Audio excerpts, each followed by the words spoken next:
Well, thank you all for coming. I am so deeply grateful.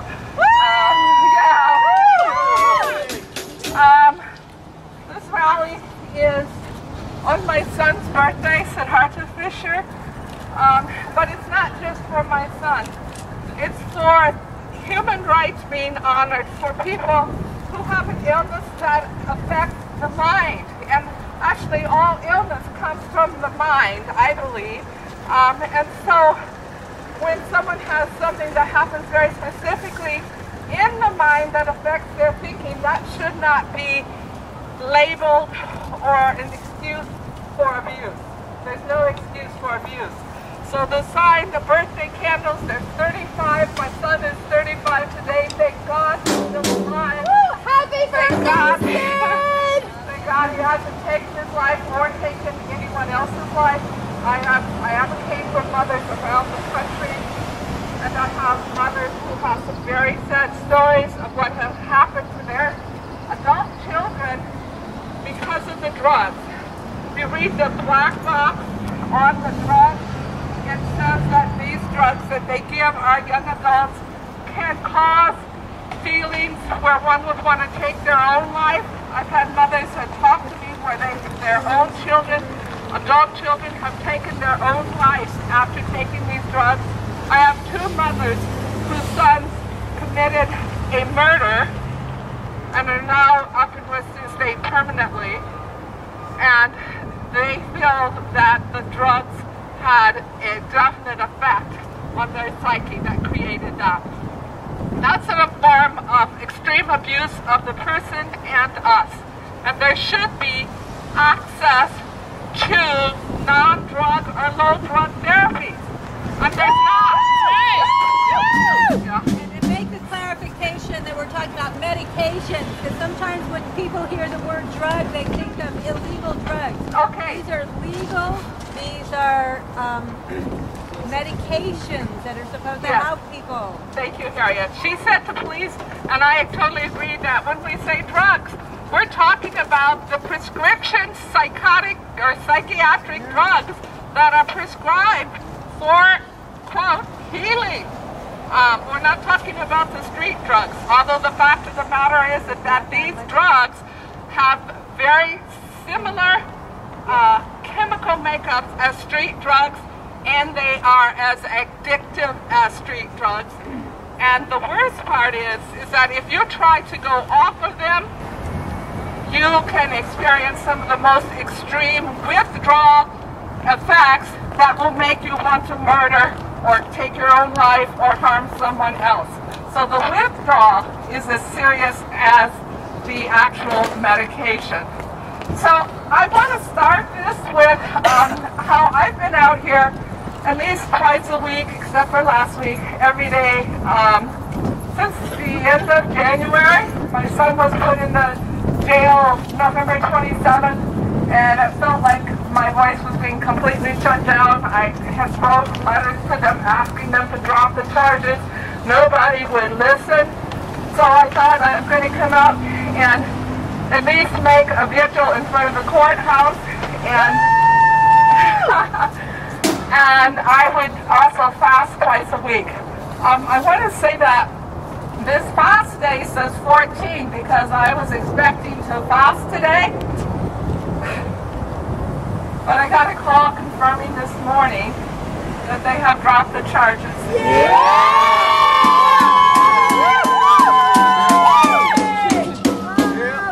So that's step one, is that they have dropped the charges. He's still in jail.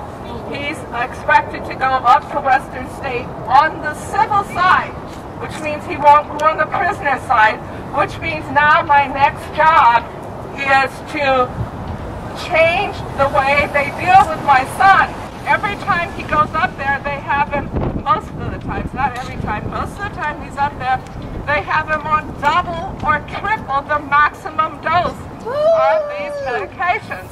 That happens often with young adults of color. The drugs are bad for everybody, but with young adults of color, they tend to give, especially young males, black African males, double and triple the dose. Now I know you guys are freezing, but I want to start this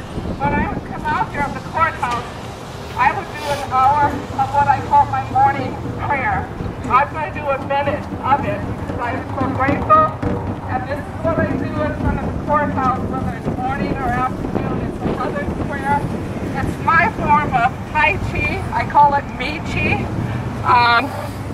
And I'm just going to do a minute. And if you guys want to move to keep warm, you can do it, because I close my eyes and this is what I do. Okay.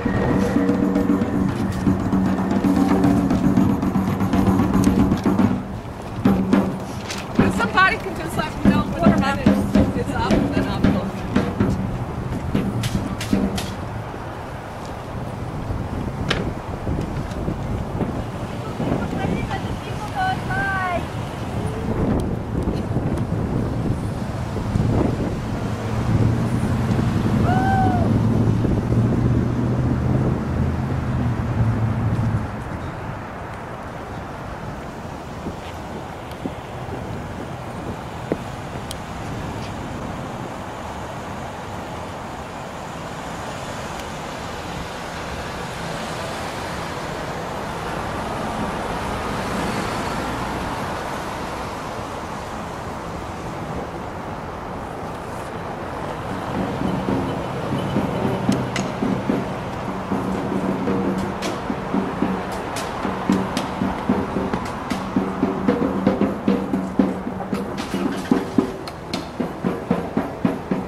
I want to read, my son's name is Siddharta, and I actually named him when I read the book of, there's an ancient Buddhist teacher, many of you know him, from the book Herman Hesse, and someone pointed out to me as I was telling people stories over the years that in many ways his life kind of mirrored the ancient Siddharta.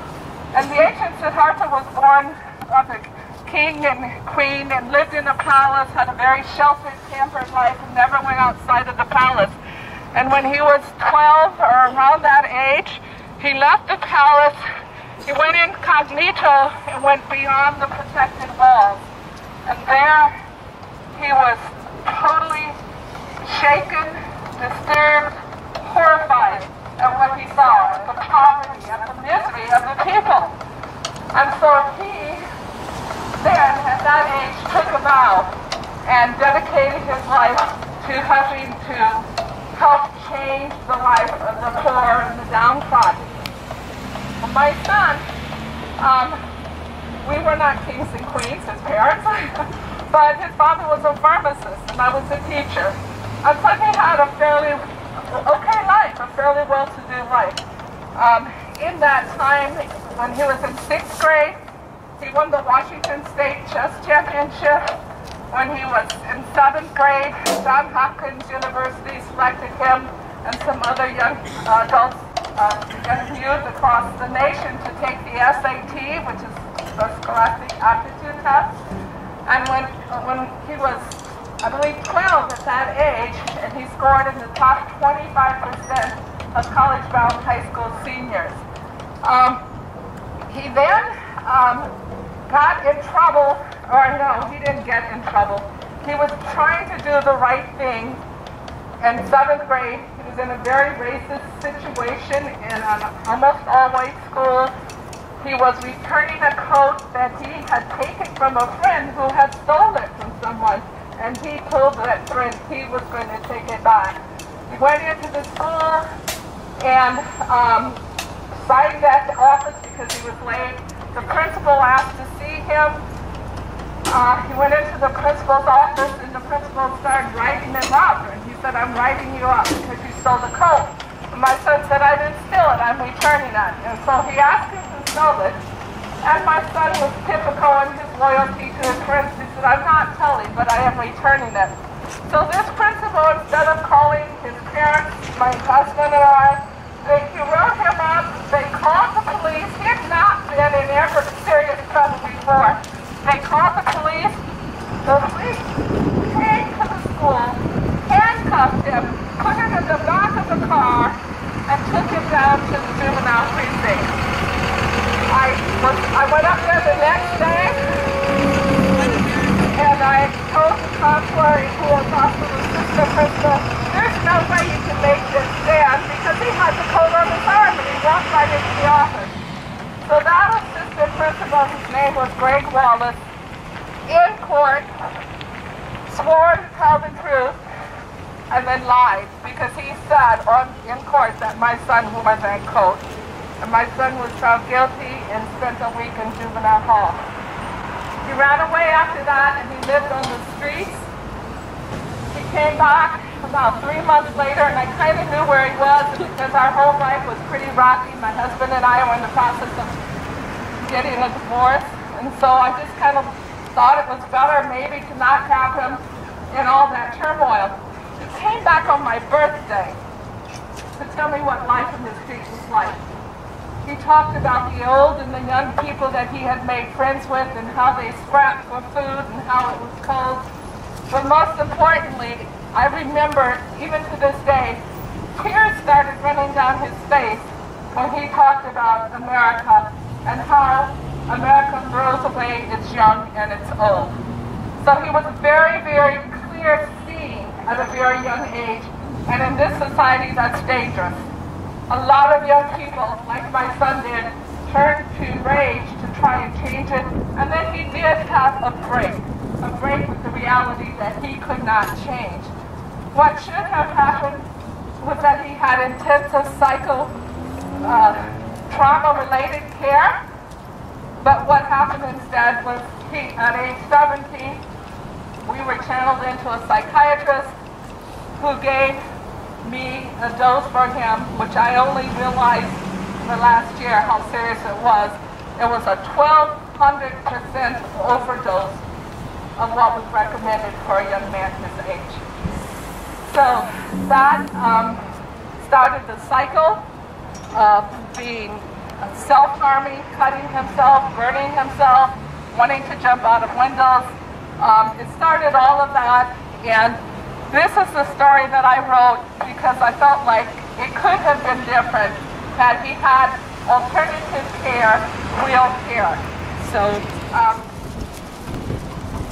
so this is just, it's kind of a prose, it's not poetry, but being young, gifted, and black, and an angry male in a mostly all-white middle school was more than his upwardly mobile parents wanted to deal with in any real way that made real sense.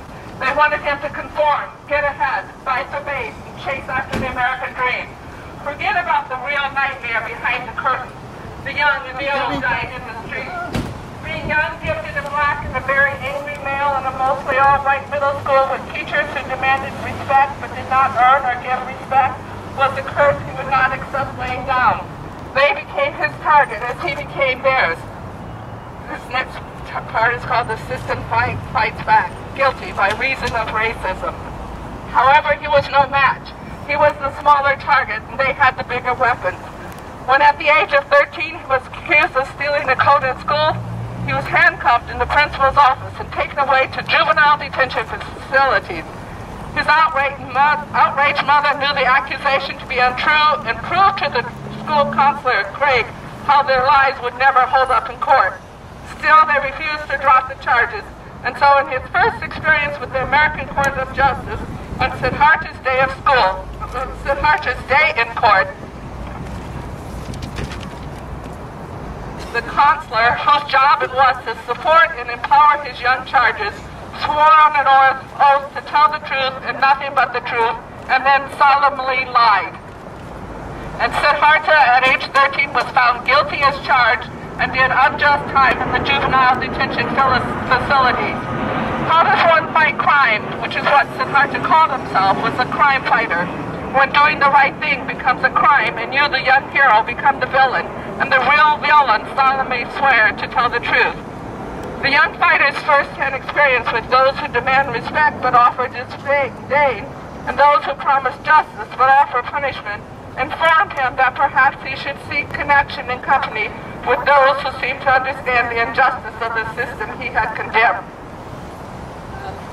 As his mother, if I had not been so blindly loyal to chasing the American dream, this is what I imagine I would have seen and heard from him and about him. Angry, aware, black, intelligent, conform, conform, conform. But one of the hungry children. Conform, conform, conform.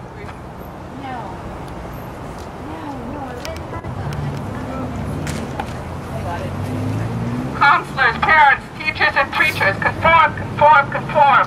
But what of the dying old ones? Conform, conform, conform. Sell my soul or lose my mind. Depression runs deep, drugs are cheap. I'm falling, falling, falling into a bottomless pit of despair. Who am I now? Conform, conform. I am unformed. And I feel like swear.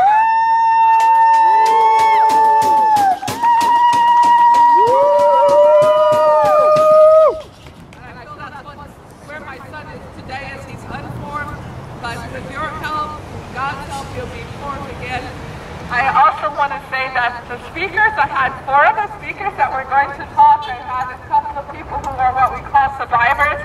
They were in the mental health system and saw that it was doing more harm than good and left it and survived beautifully. One was an author, a newspaper editor.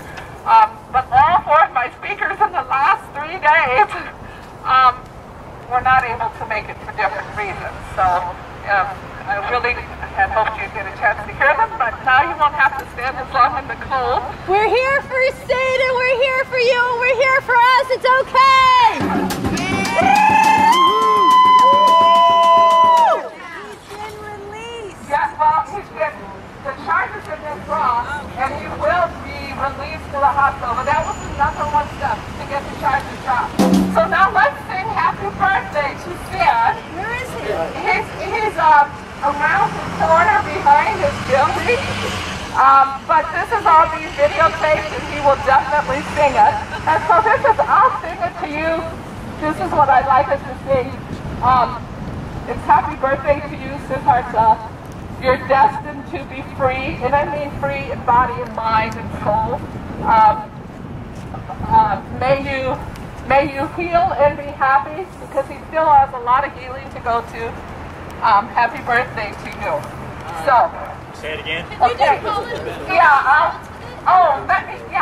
Maybe you can stand right in front of the candle. Thank you. This is Sid's younger sister, right here in the middle here, maybe. And I just want to thank her. She's had to do with a lot of my attention all her life, her and her other twin sister and her brother, but they still turned out wonderful. Her name is Siddharta. So I'll sing it and you can sing the refrain as happy birthday to you, Siddharta. Happy birthday to you, Siddharta. You are destined to be free. You are destined to be free. May you heal and be happy. May you heal and be happy. Happy birthday to you. Happy birthday to you.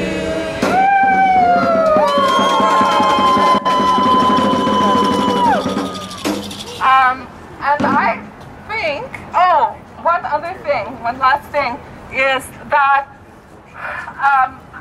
Mary has a paper she's going to pass out, and it's asking you to make one more call. Now we're calling the CEO of Western State. That's where they have always overdrugged him. They've tied him down. They've left him in isolation, restraints. He hates being there. Every time he goes there, the only thing he asks is to come home.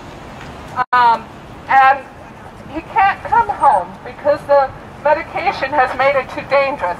I tried to do it by myself. I tried to bring others in, friends and neighbors to help. And what I'm really clear is that he needs a place that's dedicated solely to healing, and he needs many people around him to mirror his goodness and help him come back to himself. There are no places like that in Washington or Oregon.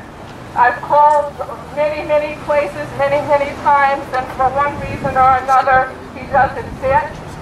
There's a place in Michigan, which is his home state, and I've talked with them, and it's a wonderful place, and it will cost, I have to have a down payment of $9,000, and we already have saved up $3,000. So part of this is also asking you to help me fundraise. I need to fundraise $400, I think it is. The whole thing costs $18,000, but that's for the whole time he's there. And unfortunately, alternative healing places normally cost $10,000 a month. It's outrageous. That's one of the things that I'm working to change, is that we have alternative healing places that are accessible. So this is where I'm asking him to make a call. I have on your way to get warm to your car. If you want to make a donation, I work with mothers across the country, and one young woman who was 18 and they wanted to commit her for 5 years, and we got her out after a year. It was pretty amazing. One of the things she did, could somebody grab that bag off of there? Yeah, she knitted. She was doing knitting inside to pass the time, but she hated being there, and she was being robbed and abused.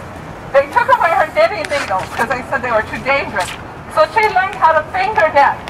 And she and her mom knitted this for Siddharta. I went to visit them and talked to her once she got out. And it's a dread, what do you call it? Rastafari hat.